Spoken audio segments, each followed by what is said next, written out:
오늘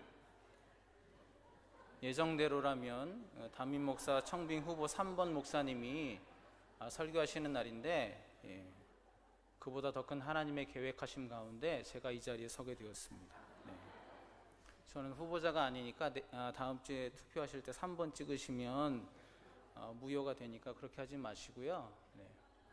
저는 후보도 아닌데 괜히 오늘따라 더 긴장되고 부담감을 안고 이 자리에 서게 됐는데, 오늘 하나님의 말씀을 통해서 기쁘신 은혜를 함께 나누게 되기를 간절히 바랍니다. 여러분, 2016년에 전 세계 기업들의 브랜드 가치를 조사했는데 매년 하거든요. 그런데 2016년 패션 어페럴, 그러니까 패션 의류 산업 분야의 브랜드 가치 1위 회사가 어딘지 아세요? 전 세계에서. 나이키입니다. 나이키 아시죠? 스포츠 의류 신발 운동화 만드는 회사. 나이키가 오랫동안 부동의 1위, 세계적인 브랜드 가치 패션 어페럴 분야에서 1위의 자리를 지키고 있습니다. 나이키는 지난 5월에 포브스지에서 발표한 전 세계 브랜드 가치 조사에 의하면, 순위에 따르면 의류 분야뿐만 아니라 전체 분야에서 18위를 기록할 정도로 세계적인 글로벌 기업이 바로 나이키입니다. 여러분, 나이키의 그 로고 아시죠? 이렇게 생긴 거. 그 로고의 가치가 우리나라 돈으로 환산하면 어느 정도 되는지 아세요? 1조 4천억 원 정도 된다고 합니다. 대단하죠? 그리고 나이키라는 기업의 브랜드 가치는 우리나라 돈으로 약 43조 원 정도 된다고 합니다. 뭐 그 정도야.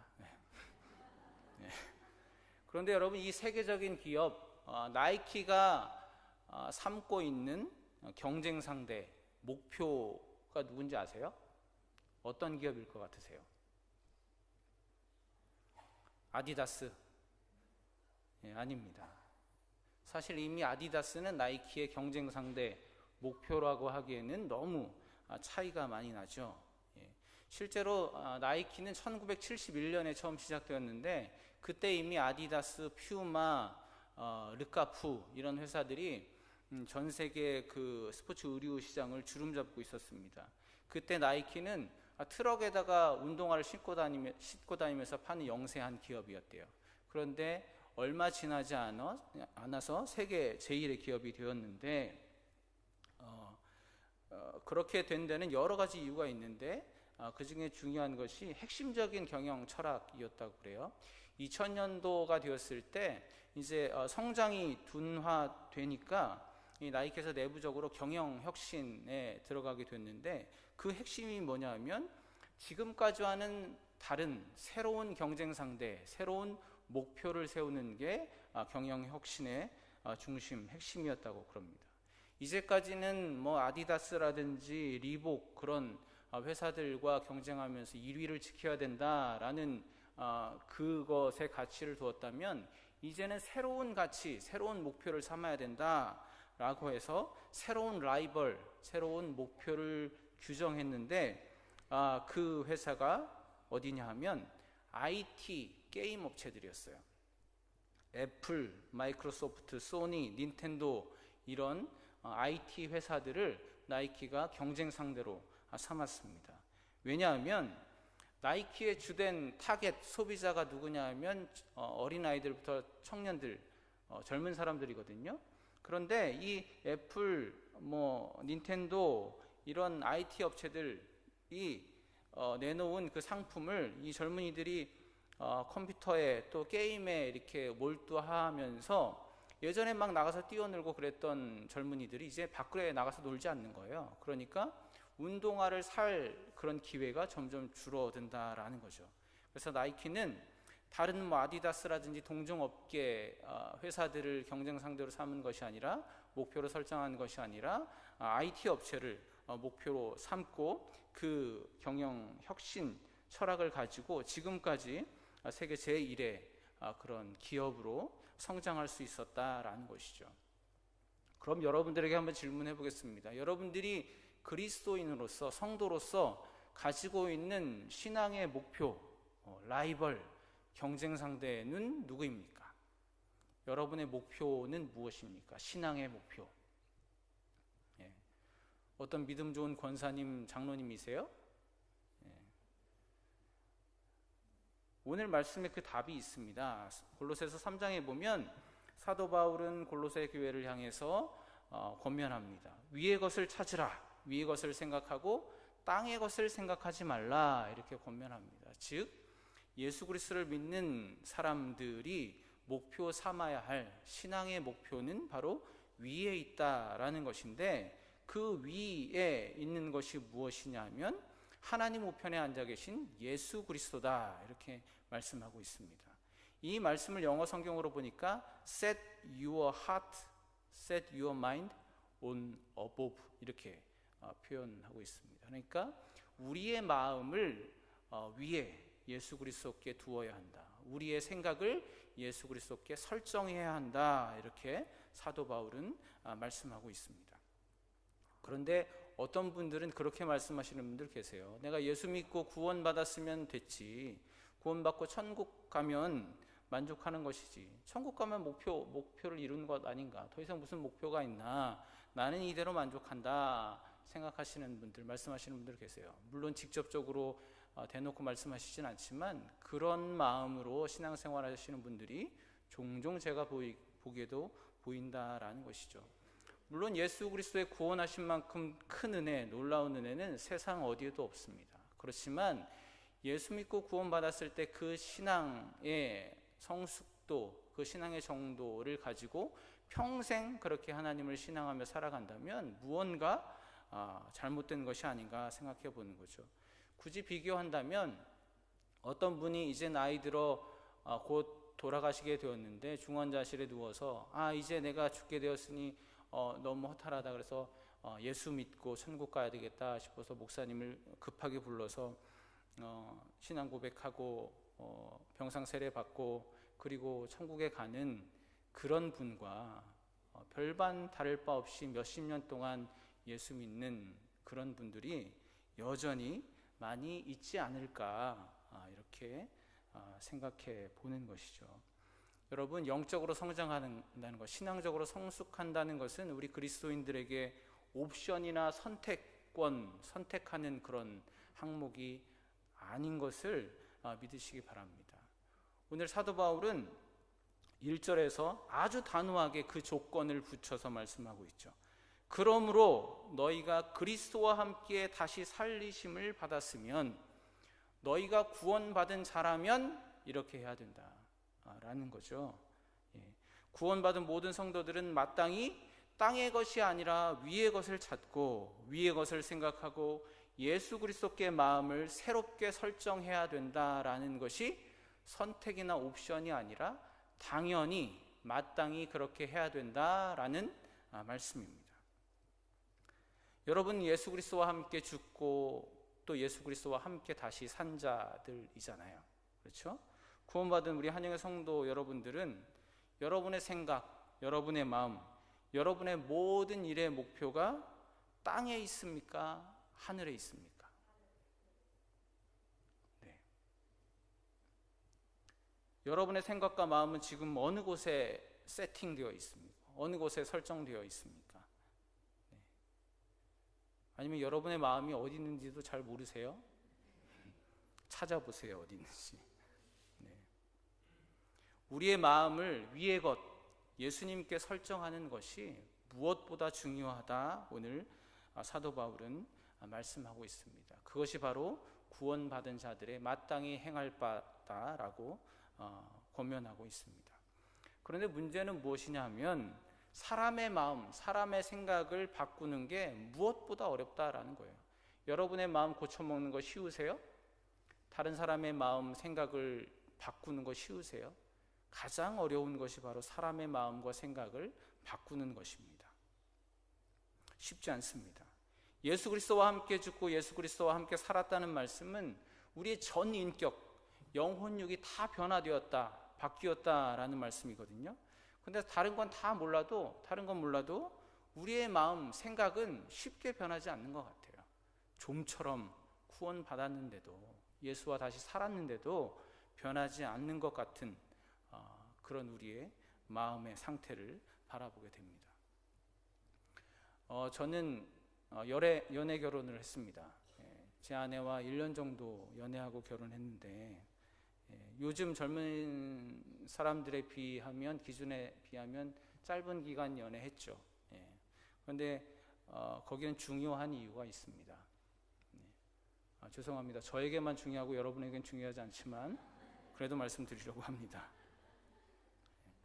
저는 아내를 처음 만났을 때 이 여자랑 결혼해야 되겠다, 처음 만난 순간부터 결심했습니다. 그래서 아내에게 다가갔는데 아내는 별로 결혼에 관심이 없는 여자였습니다. 게다가 그때 제가 이제 신대원 시험을 보고 아직 합격 통지서도 받지 않은 그런 상황이었기 때문에, 또 우리 아내는 절대로 목회자랑은 결혼하지 않는다라는 것을 철칙으로 삼고 있는, 그렇게 생각하고 있는 여자였습니다. 그래도 일단 좋으니까 만나야 되니까 아내에게 그렇게 말했습니다. 그래, 결혼을 안 해도 되니까 그냥 믿음 안에서 좋은 오빠 동생으로 지내자. 그러면서 속으로는 내가 언젠가 네 마음을 꺾어버리리라, 바꿔버리리라 하고 이제 계속 만나기 시작했습니다. 그래서 명분은 친한 오빠로서 거의 매일 만났죠. 근데 제가 이제 그때는 경기도 평택 송탄에 살았거든요. 그리고 아내는 저기 파주에 살았어요. 그래서 거의 매일 이제 만나러 가려면 왕복 4시간을 이제 운전하고 왔다 갔다 해야 되는데, 거의 1년을 그렇게 이제 좋으니까, 마음을 바꿔야 되니까 그렇게 왔다 갔다 하는데, 어느 날 갑자기 든 생각이, 더 이상은 못 하겠는 거예요. 내가 이렇게까지 해야 되나? 가능성이 있긴 한 건가? 라는 생각이 드는 거죠. 그렇게 이제 포기할까 하는 찰나에 마침 아내의 마음이 바뀌게 되어서 이제 결혼하게 되었습니다. 지금 문득 생각해 보면 내가 왜 그렇게까지 열심히 했는가? 아내가 좀 더 끌었으면 내가 포기했을 텐데 라는 그런 그런 마음을 하게 됩니다. 어쨌든 중요한 건 뭐냐면, 사람의 마음이 바뀌는 것은 정말 어려운 일입니다. 우리가 하나님의 은혜로 거듭난 백성이라고 하지만 사실 여전히 부딪히는 문제는 우리 마음의 문제예요. 변하지 않는 우리 마음의 문제. 그렇게 마음이 변하는 것도 어려운데, 우리의 마음을 위에 두라, 예수 그리스도께 고정하라, 설정하라는 이 사도 바울의 권면이 우리의 힘으로는 절대 불가능한 것처럼 그렇게 보여지죠. 그래서 오늘 사도 바울은 3가지 정도의 우리의 마음을 변화시켜 예수 그리스도께 위에 둘 수 있는, 고정할 수 있는 3가지 정도의 방법을 제시하고 있습니다. 먼저 2절에서 땅의 것을 생각하지 말라, 이렇게 말씀합니다. 여러분, 우리가 육신의 옷을 입고 이 세상에서 살아가는데 땅의 것을 생각하지 말라. 땅은 곧 환경이잖아요. 우리가 어떻게 세상을 살아가면서 환경을 의식하지 않고 환경을 생각하지 않고 살아가겠습니까? 어찌 보면 현실감 없는 그런 말씀처럼 들리죠. 그런데 이 땅의 것을 생각하지 말라라는 말씀은 우리의 삶의 가치를 땅에 두지 말라라는 말씀이에요. 우리의 삶의 가치를 땅에 두지 말고 위에 두어라, 예수 그리스도께 두어라 라는 말씀입니다. 세상의 가치는 크게 2가지로 나눌 수 있습니다. 첫 번째 가치는 상대적인 가치입니다. 대부분의 땅에 속한 가치가 여기에 속합니다. 대부분의 사람들이 이 상대적인 가치를 추구하며 살아갑니다. 돈, 건강, 명예, 학력, 권력, 이런 것들이 상대적인 가치입니다. 다른 사람과 비교했을 때 좋고 안 좋고, 많고 적고, 이런 상대적인 가치를 많은 사람들이 추구하면서 살아갑니다. 그런데 이런 상대적인 가치는 어느 사회나 사람들이 모여 있는 곳이라면 반드시 존재합니다. 그런 말이 있어요. 노예들끼리는 누구 발목에 채워져 있는 족쇄가 더 좋은가를 가지고 자랑한다 라는 말이 있어요. 노예들 사이에서도 상대적인 가치를 따진다라는 것이죠. 반면에 절대적인 가치가 있습니다. 그 절대적인 가치가 바로 생명입니다. 생명은 누가 많고 적고 있고 없고의 문제가 아니라 반드시 있어야 되는, 절대적으로 있어야 되는 가치가 바로 생명입니다. 오늘 사도 바울이 땅의 것을 생각하지 말고 위의 것을 생각하라 라는 말씀은 세상이 추구하는 상대적인 것이 아니라 절대적인 것, 즉 상대적인 생명적인 가치, 절대적인 생명의 가치에 마음을 두라라는 말씀입니다. 여러분, 요즘 사회가 많이 시끄럽잖아요. 우리가 살아가는 사회를 보면 사실 상대적인 가치가 절대적인 가치보다 더 귀하게, 더 가치 있게 생각되기 때문에 돈이, 권력이 절대화되고 생명을 무시하기 때문에 요즘 우리 사회가 이렇게 어지러운 것 아닌가, 시끄러운 것 아닌가 생각해 볼 수 있습니다. 위의 것을 생각하고 땅의 것을 생각하지 말라. 3절에 이어서 말씀합니다. 왜냐하면 이는 너희가 죽었고 너희 생명이 그리스도와 함께 하나님 안에 감추어졌습니다. 저와 여러분들은 예수로 인해 죽고 또 예수로 인해 다시 산 자들입니다. 여러분, 혹시 여러분이 다시 태어난다면 지금처럼 살고 싶으세요? 지금보다 더 할 수 없다, 지금이 딱 좋다, 그렇게 생각하세요? 아니죠. 다시 태어난다면 지금보다는 조금이라도 더 나은 삶, 조금이라도 더 좋은 사람과 만나서 살고 싶으시잖아요. 그렇죠? 그런데 여러분은 이미 다시 태어난 사람들이라는 거 알고 계시죠? 이미 다시 태어났는데 왜 이전과 똑같은 삶을 살아가고 있는가? 이미 다시 태어났다면, 예수 그리스도와 함께 다시 살았다면 이전과는 다른 삶, 이전엔 땅에 속한 상대적인 가치를 쫓고 살았다면 이제는 우리에게 새 생명 주신 예수님이 추구하셨던 그 생명의 가치, 십자가의 가치, 하늘의 가치를 추구하며 살아가는 그 삶이 우리 성도들이 마땅히 살아내야 하는 삶인 줄 믿고 그런 생명의 가치를 쫓으며 살아가시는 우리 한영의 성도들 되시기를 간절히 축원합니다. 두 번째, 사도 바울은 두 번째 방법으로 땅에 있는 지체를 죽이라 이렇게 말씀하고 있습니다. 죽이라. 험악하고 무서운 표현이죠. 죽이라. 그만큼 철저하게 하라는 말씀, 철저하게 하라는 표현으로 강조하고 있는 것입니다. 그러면 죽여야 하는 그 지체들이 무엇인가? 이어서 말씀하시죠. 곧 음란과 부정과 사욕과 악한 정욕과 탐심이니 탐심은 우상 숭배니라. 유독 탐심을 우상 숭배라고 그렇게 말씀하고 있는데, 사실 앞에 언급된 다른 항목들, 음란, 부정, 사욕, 악한 정욕, 이런 것들은 다 탐심에서 나오는 것들이기 때문에 결론은 이 탐심, 성도들이 죽여야 할 땅에 속한 지체, 그 핵심이 바로 탐심이다. 탐심은 바로 우상 숭배다라고 말씀하고 있는 것입니다. 왜 탐심이 우상 숭배일까요? 탐심은 하나님이 아닌 다른 것들로 우리의 삶을 채우려고 하는 욕심이기 때문에 우상 숭배입니다. 즉 하나님의 위치에 다른 것들을 놓으려고 하는 것이 바로 탐심이기 때문에 탐심은 곧 우상 숭배다라고 말씀드릴 수 있겠습니다. 예수 안에 있는 저와 여러분들은 우리 삶의 주권이 우리 자신에게 있는 것이 아니라 예수 그리스도께 있잖아요. 그렇죠? 그런데 사실 우리가 예수님을 주님이라고 쉽게 고백은 하지만 실제로 우리의 삶의 주권과 통치권을 하나님께, 예수 그리스도께 내어드리는 것은 너무 쉽게 하지 못한다라는 것이 문제죠.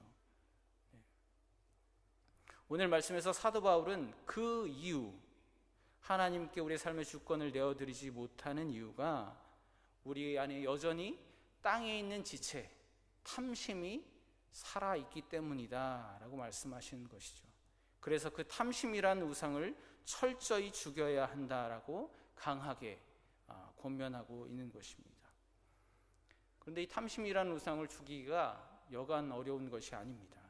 왜냐하면 우리가 살아가는 이 세상이 탐심이라는 환경에 노출되어 있기 때문에 그렇습니다. 우리는 탐심이라는 그 환경 가운데 그 중심에 살아가고 있습니다. 우리의 삶의 주도권을 예수님께 내어드리고 또 예수님의 백성으로서 그 하나님의 통치하심 가운데 살아가고 싶은데, 지금 당장 육체를 입고 살아가는 이 세상에서 욕심이 없다면, 탐심이 없다면 어떻게 버틸 수 있겠는가? 어떻게 환경의 지배를 받지 않고 살아갈 수 있겠는가? 전적으로 예수 그리스도의 통치하심, 예수 그리스도의 주권 안에 살아간다는 것은 우리가 죽고 난 다음에 영적인 존재로 천국에서나 그렇게 온전히 그 통치하심 가운데 살아갈 수 있는 것이 아닌가, 현실에서는 불가능한 것이 아닌가라고 생각할 수 있습니다. 여러분들은 어떻게 생각하세요? 여러분은 실제로 환경의 지배를 받고 살아가세요? 아니면 하나님의 지배를 받고 살아가세요? 깨진 유리창 이론이라는 유명한 법칙이 있습니다. 1960년대 스탠퍼드 대학의 한 교수, 심리학자인 교수가 재미있는 실험을 했습니다. 우범 지역에, 치안이 좋지 않은 지역에 차 2대를 이제 배치해 놓는데, 2대 자동차를 본네트를, 앞에 이제 본네트를, 엔진룸을 열어놓고 그 우범 지역에다가 차 2대를 갖다 놓습니다. 한 대는 그냥 본네트만 열어놓고 한 대는 본네트를 열고 일부러 창문을 조금 깨트려 놨습니다. 그리고 일주일 후에 어떤 변화가 있는지를 이제 관찰하는 실험이죠. 그런데 그냥 본네트만 열어놓고 놓아둔 그 자동차는 일주일이 지났는데 별다른 변화가 없어요. 거의 처음에 갖다 놓은 그 상태로 남아 있었습니다. 그런데 본네트를 열어놓고 창문을 조금 깨트려 놓은 그 차는 갖다 놓은 지 10분이 채 지나지도 않아서 배터리를 빼가고 차 바퀴를 빼가고 시트를 빼가고 결국은 일주일이 지나고 나서 가보니까 완전히 그냥 자동차의 모습은 없어지고 고철 덩어리로 그렇게 버려져 있었다라는 것입니다. 그렇게 차가 완전히 망가지고 고철이 되어 버린 것뿐만 아니라 그 조금 깨어진 유리창의 상태로 갖다 놓은 그 자동차로 인해서 그 자동차가 있던 그 지역에 단기간에 범죄율이 급격히 상승하게 되었다라는 그런 실험입니다. 그것이 바로 깨진 유리창 이론이라는 법칙입니다. 2대의 자동차가 놓여진 환경은 똑같았잖아요, 그렇죠? 그렇지만 결과는 완전히 다른 결과가 나타났습니다. 조금 깨어져 있는 그 유리창 하나 때문에 그 차량은 일주일 만에 고철덩어리가 되어버렸습니다. 그리고 뿐만 아니라 그 주변의 환경까지도 더욱 악해지게 만들어 버렸다라는 것입니다.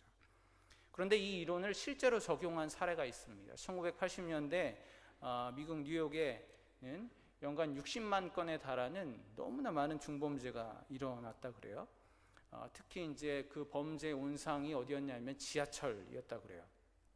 그래서 실험적으로 이 깨진 유리창 이론을 한번 지하철에 한번 적용해 보자 해서 적용을 했는데, 그것이 무엇이냐면 지하철에 있는 낙서를 다 지우는 거예요.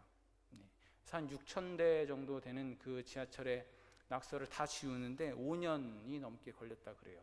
그런데 놀랍게도 그렇게 낙서를 다 지우고 나니까 지하철의 중범죄율이 75%나 줄어들었다고 합니다. 이 이야기는 여러 가지로 해석해 볼 수가 있죠. 그런데 중요한 건 뭐냐면 환경이 아니다라는 거죠.